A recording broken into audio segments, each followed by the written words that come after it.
Baik, terima kasih. Mungkin saya perkenalkan, nama saya Anto, saya sebagai ketua asrama di sini.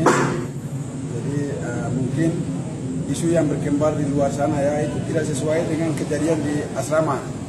Nah, kami di sini sudah aman, terkendali. Kami sudah didatangi oleh Pak Gubernur dan Pak Wali Kota, Pak Kapolda, semua pemerintah Kota Makassar, dan sudah respon baik.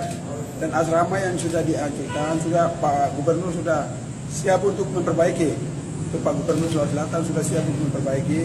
Dan teman-teman, kami sampaikan ke teman-teman yang ada di Papua, jangan terprovokasi dengan isu ini.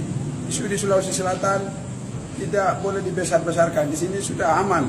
Dan kami sudah dilindungi oleh pihak keamanan, pihak LBH, semua TNI Polri sudah kami dilindungi. Jadi itu yang pertama. Yang kedua, isu ada yang meninggal itu tidak benar. Kami di sini selamat semua. Mahasiswa Papua Barat, saya baru komunikasi dengan Ketua Papua Barat, Rustam, Saudara Rustam, dia memastikan semua anggota baik-baik di sana, saya juga di sini baik-baik.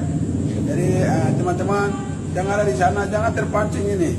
Ini jangan membuat. Jadi kita cari solusi ya.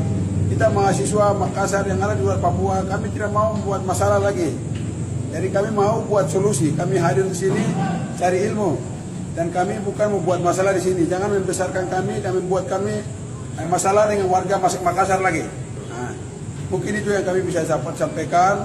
Tolong semua orang tua, keluarga besar yang ada di tanah Papua, tolong kendalikan emosi. Kami di sini baik-baik. Saya sebagai ketua provinsi asrama provinsi Papua, saya jamin semua mahasiswa aman. Ya, mungkin itu. Dan mewakili Papua Barat juga saya baru komunikasi. Mereka di sana juga aman. Jadi mungkin itu yang bisa kami dapat sampaikan. Kurang dan lebihnya terima kasih.